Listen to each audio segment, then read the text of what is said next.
This is dedicated to all my beautiful queens, all my beautiful ladies out there. She's a queen. Go queen. You got it, girl. She's a queen. You better represent. Go queen. Go queen. Go. She's a queen about her business. Queen. Working hard on a mission. Yeah. Head high, purpose driven. Purpose driven. Crown no never tilted. Queen. Go queen. Go queen. Go queen. Go. Represent. You're a queen. You're a queen. Oh.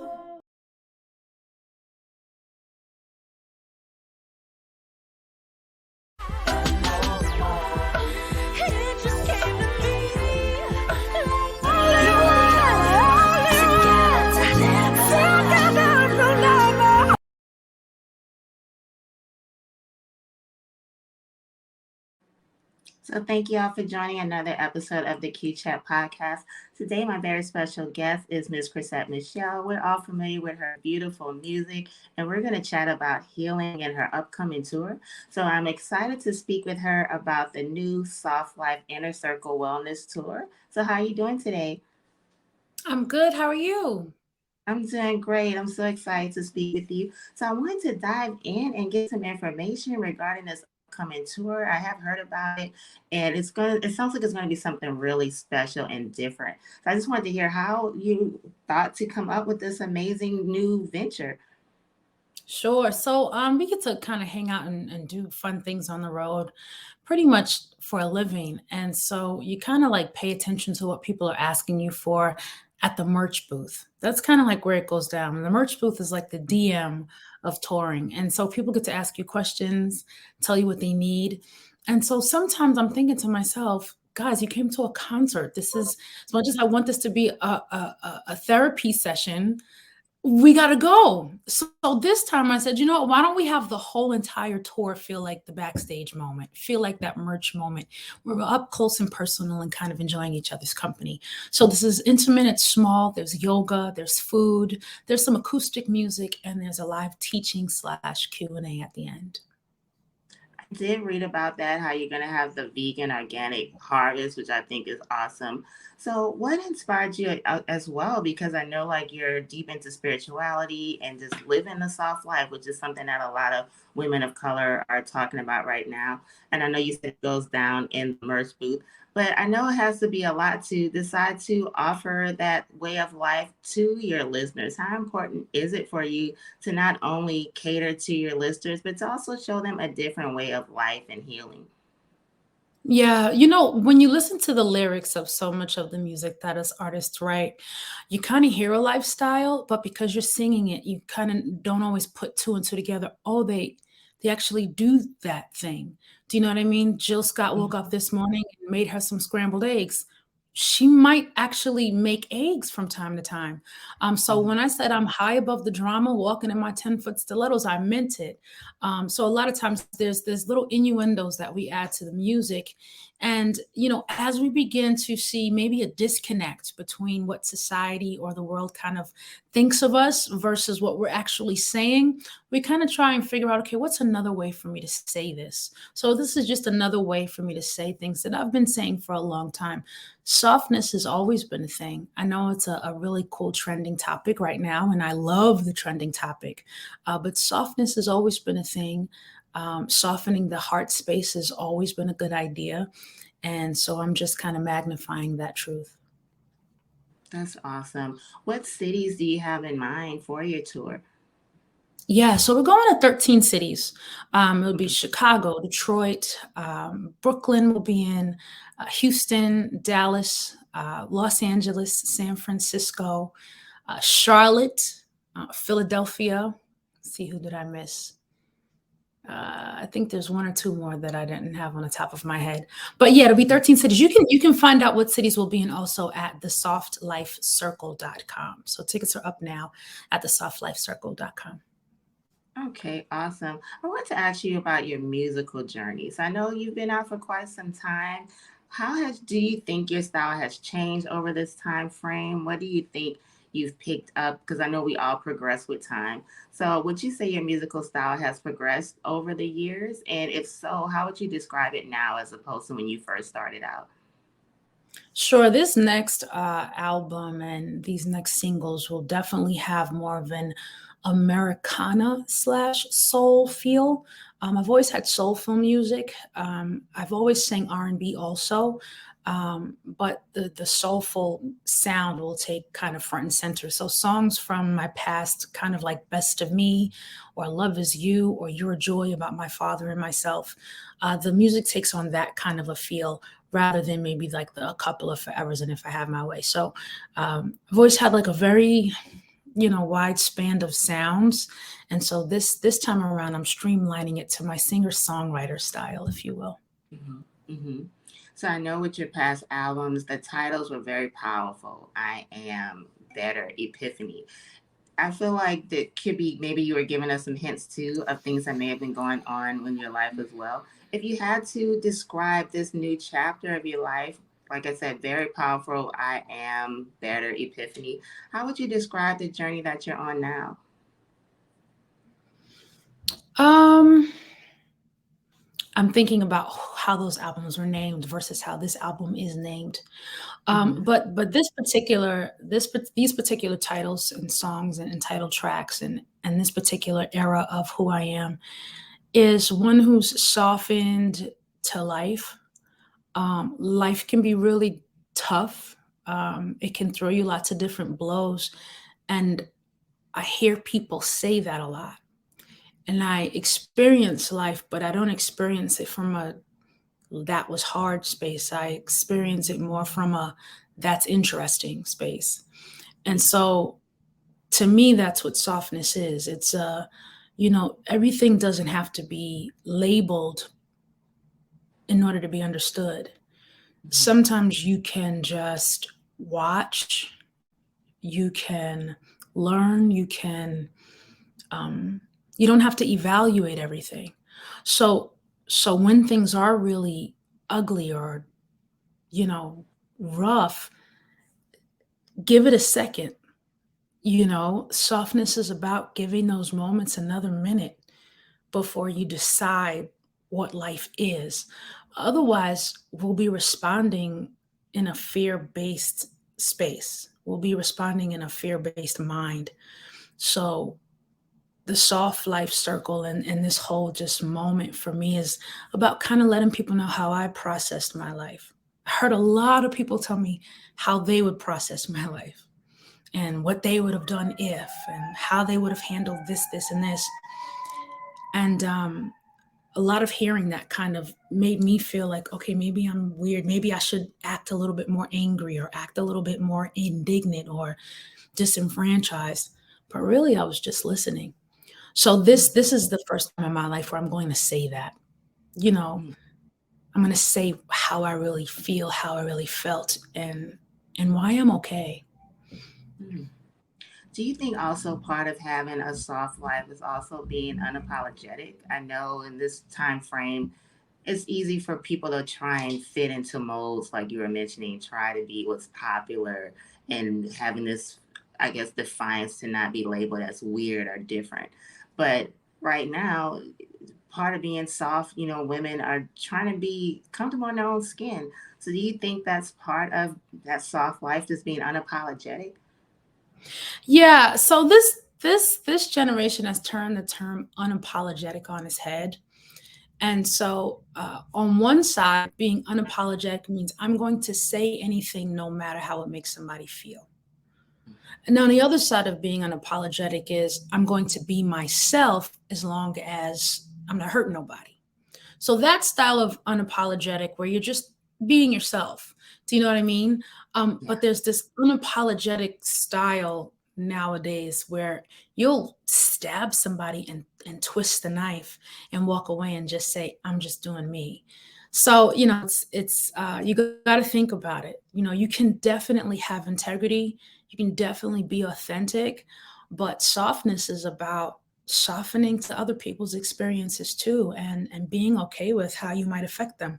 I affected people by doing things in this life that I would have never thought would have affected them that way.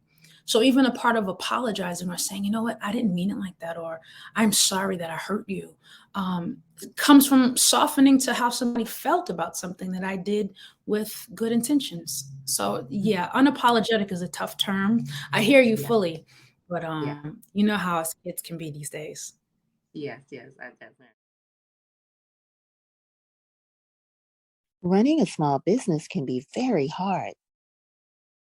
Entrepreneurs wear so many hats: marketer, appointment setter, content creator, consultant.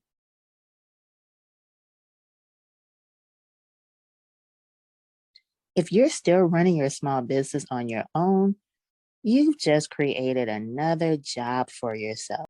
Hire help today. Scale your business, attain more clients, and generate more revenue.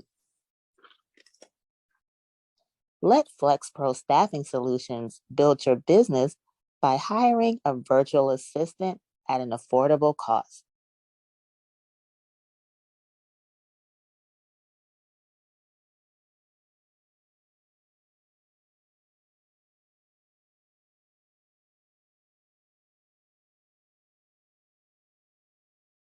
Question. I want people to know that everything that you believe is happening to you is actually happening for you. That all things, if all things work together for your good, then that means that it's not over until you win.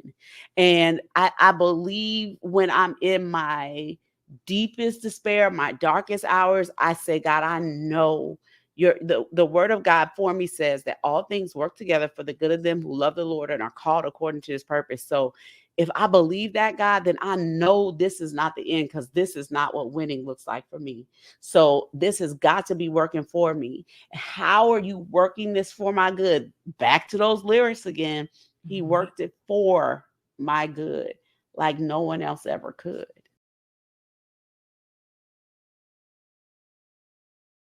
Definitely understand. Something that I saw on your Instagram that I thought was interesting was nods to trauma therapy. So, what is your feeling on therapy right now? Mental health is something really important for us to cater to ourselves and to make sure that we're well mentally. So, what is your take on trauma therapy and how it can be beneficial? Trauma therapy is very scary. And not just because you've been through something in your adult life, but because of the things that might come up from your childhood or when you were younger. Because when you uncover that thing for the first time in, say, 10 or 12 years, you're going to feel that thing again. You're going to be upset about that thing again. But the awesome thing about trauma therapy is that you get to sit in that feeling in a safe space and figure out why you're having that feeling. And then you can reprogram your mind around that situation so that you can realize that it's not still happening. You know, if somebody hurt you when you were 6 years old, you might still be ducking every single time somebody talks to you. Do you know what I mean? And people might say, well, why does she duck all the time? Or why does she stutter? And you didn't realize it's because you were violently treated as a kid. So you kind of got to go back to that ugly space, but then it'll help you realize why you respond to people the way you do now. So it's good for health, but it can be scary territory. I definitely can see that. With just how you cater to yourself, what are some ways that you practice self-care and also with your mental health? Because again, I just feel that mental health, of course, is extremely important. We all have a lot of healing work, for different journeys that we've all taken in life. So what does catering to your mental health look like? You know, lately I've been really interested in Black trauma, and trauma in the Black community, and kind of opening up that wound and taking a deep look at it. A lot of times when we talk about that type of trauma, we talk about things that are going on in society, but we don't talk about the fact that not stopped going on in society, and then we don't deal with that as individuals. We might deal with it as communities, as a city or a town, or with our in a particular area. But how are we particularly being affected by Black trauma? How is it showing up in the way that we respond to life? Are we able to walk into certain stores without anxiety? Are we comfortable making money now that we have our own entrepreneurial ideas? What parts of our lives are we sabotaging as African Americans because of trauma that's been with us for generation after generation? And how are we reassociating with success as Black kings and queens? So that's something that I've been exploring just as a part of my self-care routine. Okay, okay. Yeah. So I wanted to also ask you regarding your Soft Life tour. Are there any, if you had to say, hey, this is one of the main takeaways I would like for someone who attends to receive once they leave, what is the main takeaway and feeling that you would hope for someone to feel once they leave your Soft Life tour and that experience? I think the biggest thing is, can you be okay with silence?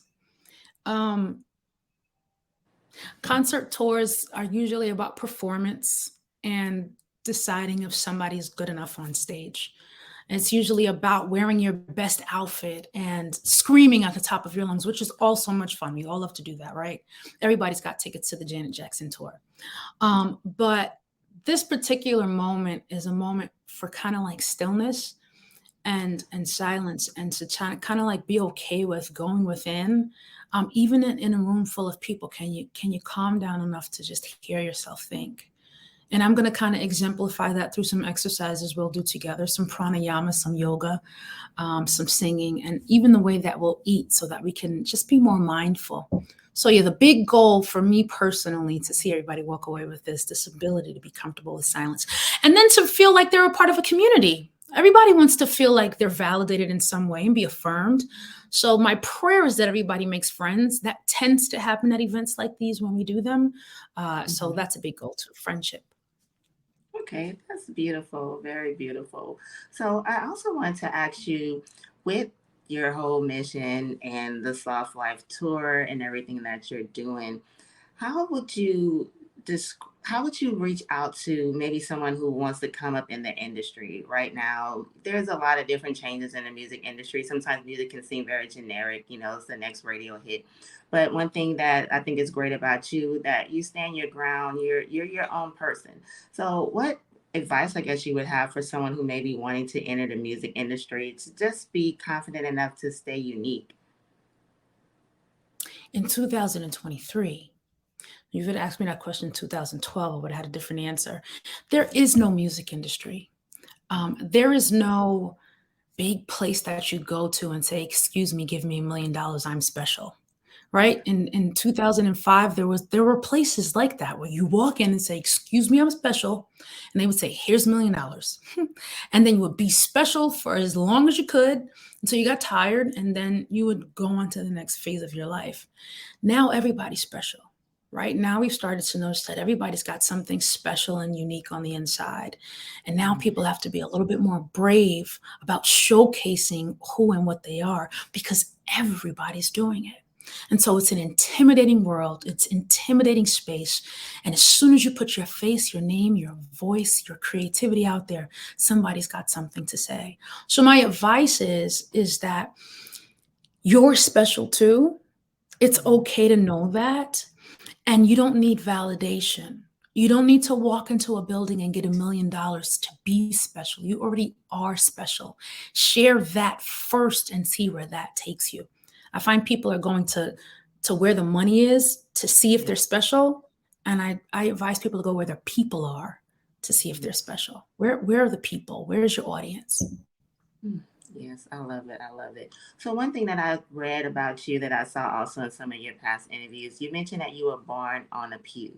So I wanted to ask you about your spirituality and how important it's been in your life.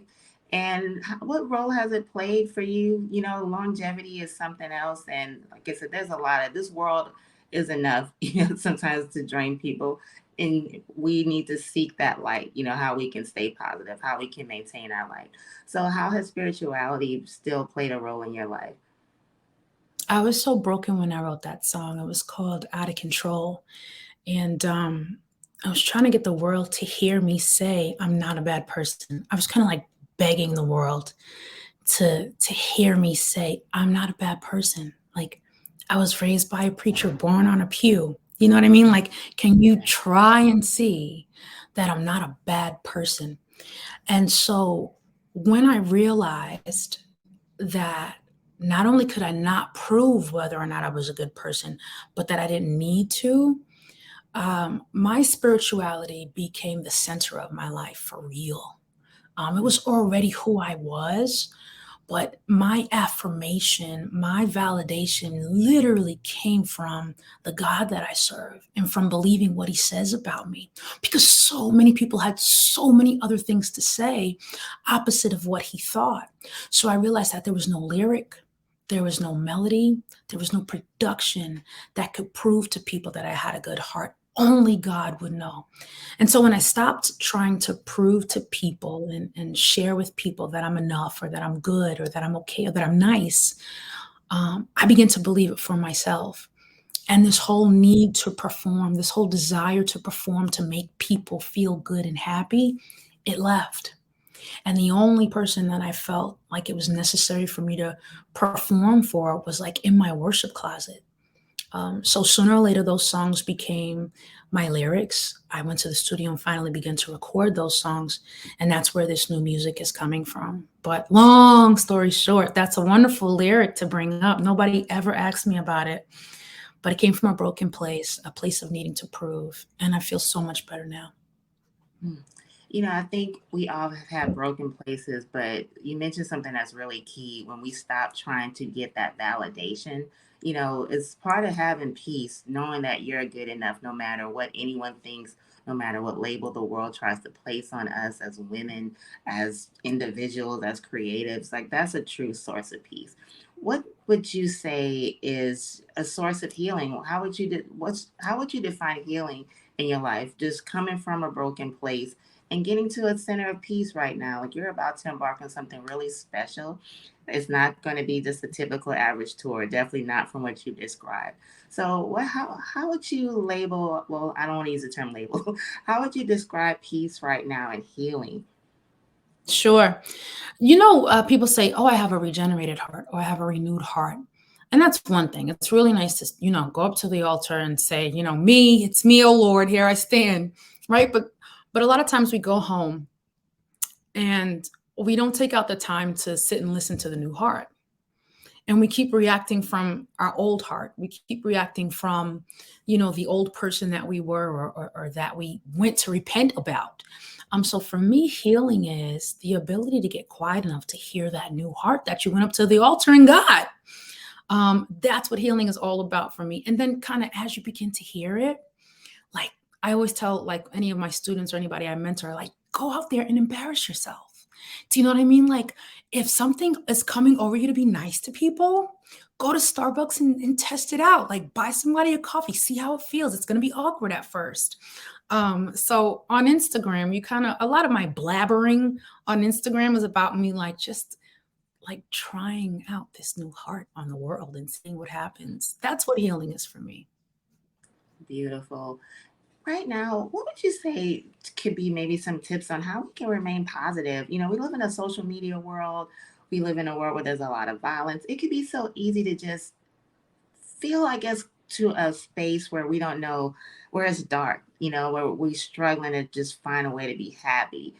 And I know it sounds maybe facetious sometimes when people want to throw out positivity, but I just think it's so needed right now for us to be positive, to have some love in our heart, because if we don't have positivity, we really have nothing. So what would be some of your tips or maybe some keys for us to just stay positive right now? So I have two answers, right? One answer is not nice. Mm-hmm. And one answer is what they call toxic positivity. Which one do you want? You know what? You can lay them both on us. Toxic positivity is almost gaslighting. It's like Mm-hmm. deciding that no matter what's actually happening, I'm going to say something else is happening, and then I won't deal with what's actually happening. Mm-hmm. And this world is difficult, and there's so much ugliness going on, and I have to acknowledge it. And then I want to feel okay. I want to feel like everything's going to be all right. So then there's this other thing called radical acceptance, which is, can I take a look at this world? Can I take inventory of what's going on? Can I take a deep breath, notice it, say what it is, and then still exist here as I am? I think positivity is about existing anyway. Existing anyway. It's not easy to look at all of this, but if I just exist anyway, if I could just be. Do you know how many of us are not just being? And we're trying to combat the noise and we're trying to cut through all these sounds. If you're still, even with all that's going on, you still are you. We internalize all of the mayhem that's going on. And so we don't even know that we're still ourselves. We're still beautiful in this ugly world. So that's what's positive. What's positive is that you exist and there's gratitude there. So we have to find that. Yeah, I definitely think gratitude is key in just loving ourselves. And I do agree with toxic positivity. I definitely agree with the whole gaslighting. Like, I think sometimes there's I don't want to say a negative side, but there's the flip of the coin side of positivity, like you said, where you're not allowed to acknowledge, hey, this situation may suck right now. This is not a happy Because it's there was a joke. All of my friends, we used to joke because you weren't allowed to say canceled around me. It was like my trigger of, oh God, I'm having a heart attack. I don't say that word cancel. I've been through so much. Yeah. And my friends would say, oh, Chrissy, you aren't canceled. And they thought that was a nice thing to say. They were trying to soothe my whatever I'd been through. Yeah. And I would have to stop and say, it doesn't make you any more my friend to lie to me. It doesn't make you any more my friend not to see me, see what I've gone through. We don't have to talk about it. We don't even have to be upset about it. But if you don't acknowledge that it happened, then I now feel crazy because now I'm responding to a life that happened and nobody's there to hold my hand. You know, so once we can exist, then we can start to hold people's hands. Then we can be in this thing together. We can exist together. That's what the Soft Life Circle is all about. It's about being like, girl, this is crazy out here in these streets, you know, but let's breathe together. Let's hold hands and get through it. We'll be all right. Yes. So my final question, I do want to ask you something that's really important to me. It is self-love. Obviously, we've had this conversation this whole time. Everything we've touched on relates to self-love and loving ourselves in the moment, knowing that we're enough, loving ourselves no matter what the circumstances is. So how would you define self-love and what role has it played in this amazing journey of healing that you're on right now? You know, I do this thing where I put one hand on my heart and one hand on my belly whenever life like freaks me out and tells me I don't deserve good things. And I just look at the thing and I agree that I deserve it. I take a deep breath in and I exhale. And then I look at the kid in me that, you know, may have gone through something traumatic that just felt like she didn't deserve what I have now. And I tell her that she's okay and that she deserves it too. That's one of my little latest things that I do. It's just, I deserve that, you know, delicious veggie burger. And then I might look at the little kid and say, I know you were a chubby kid in school and you got made fun of. You're okay now. You made it. Enjoy your cheeseburger. You know, like just, I take little moments like that out all the time and I just feel this overwhelming sense of guilt or shame. Like, it's okay. You can have it. Thank you so much for that wonderful answer. And also just with your transparency and your warmness with this conversation. Before we end everything, can you tell everyone just again, how they can learn more about this upcoming tour and what's next for you? Sure. It's the softlifecircle.com is where you can go to get tickets. We'll be in 13 cities, very small gatherings, but you can go there to get tickets. On Mother's Day, we relaunch Moody by Chrisette Michele, my online boutique, which is all soft, girly, kind of like we have 2 shirts, kind of like yours with poof sleeves, no, just Feminine overload. It's a lot. And we go from sizes small to 3X. So everybody will have some fun there. And then new music. My first single is coming out this July in a long time. It's called Home, and I can't wait to share it with y'all. So that's what's coming up in Chrisette Michele's world. You can go to ChrisetteMichelle'sworld.com for all of my other spot dates and to see me again soon in New Orleans outside of the Soft Life Tour. Awesome. I'll definitely have to check you out. New Orleans is my hometown. Thank you again for your time. And I just really appreciate the positive energy that you brought to this conversation. Again, anyone viewing, just remember you are enough and it is okay to not be okay. Everything that's broken, look, this is part of life.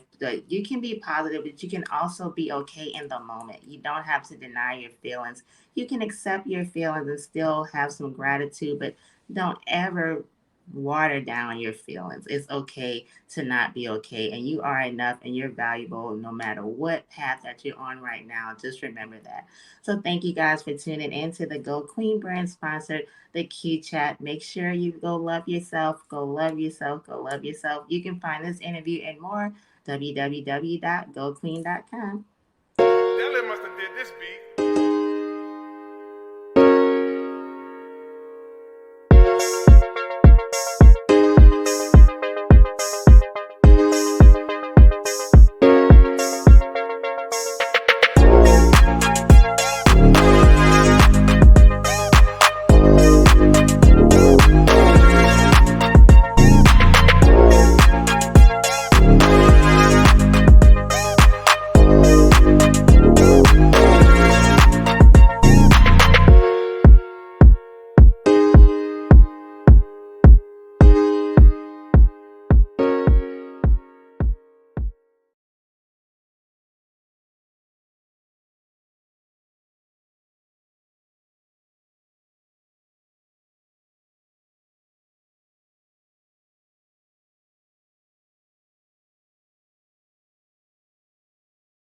I've had many personal struggles.